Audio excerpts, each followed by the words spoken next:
Hello everyone and welcome back to Prodigal Overland. My name's Brad. If you're new here, welcome.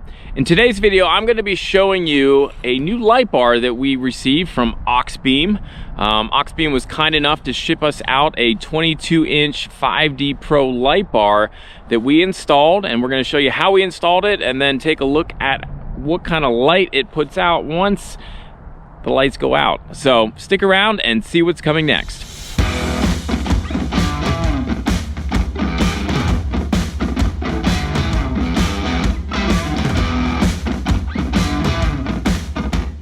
So a little disclaimer on my electrical abilities.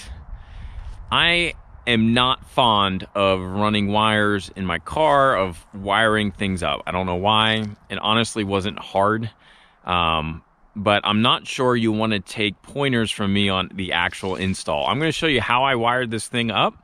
I'm sure there's cleaner ways to do it, but I'll show you how I did it. It took us about, I don't know, 20 minutes to get it actually wired up once I figured out how to run the wire. So here we are, guys. Here is that AuxBeam 5D Pro light. Let's see if I can get you guys a nice close-up of this light bar.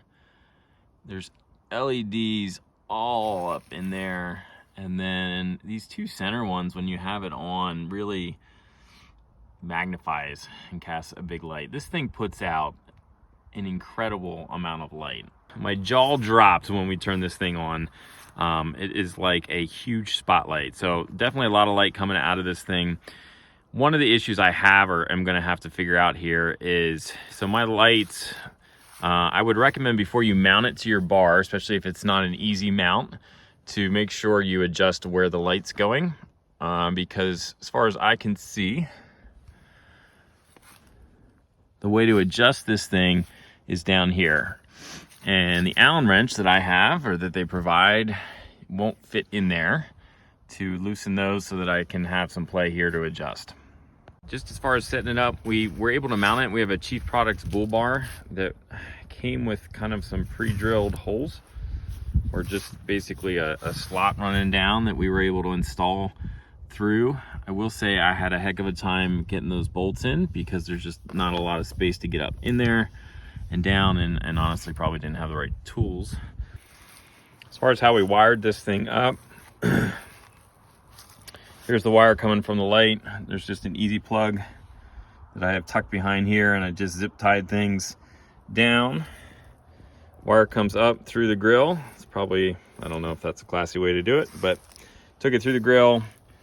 Coming along here, here's my negative.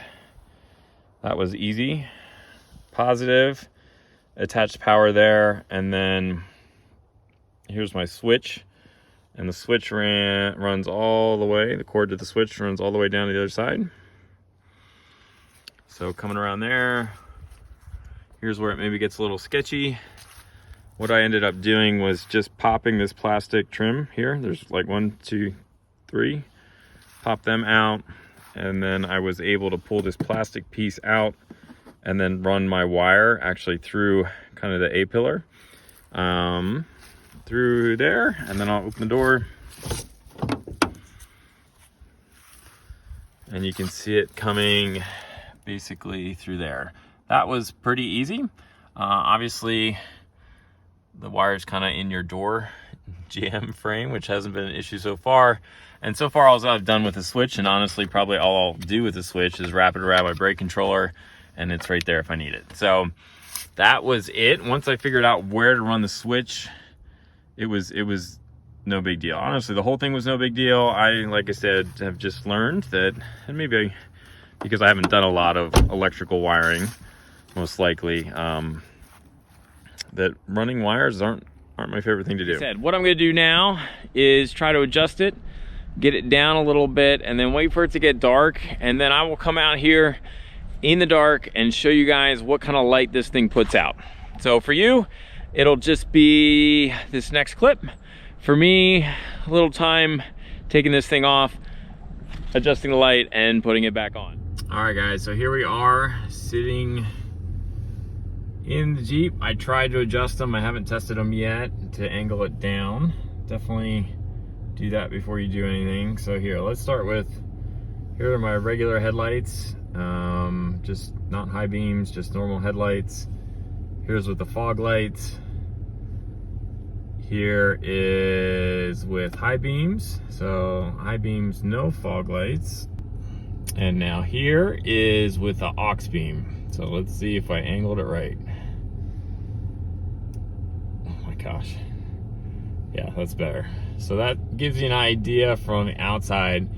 There in the center, when you drive around, you can definitely see those two spot lamps up front. Again, this is regular headlights with the AuxBeam light bar.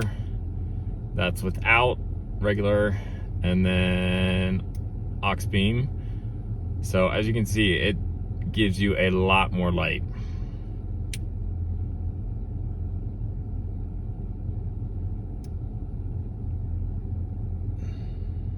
So just some more specs on this. This light bar, the 22 inch, puts out 22,000 lumens. It's 180 watt. They make these all the way up to 52 inches to kind of go across your, your whole Jeep if you got that up top on a rack. This retails for right around $180 right now. It's on sale. I did want to kind of let you guys know. Another little feature here is this little exhaust or vent port kind of thing. So if you get condensation in through the light bar as the light bar heats up, this is supposed to allow that water vapor to get out but keep it from getting in. I think these are rated to like an IP68 level as far as the waterproofing. These light bars come with two ways to mount them. You can either have brackets that'll come down off of here to kind of do a side mount, or like we did, kind of mounting there on the bottom. So there you guys go. That is the AuxBeam 22-inch 5D Pro light bar.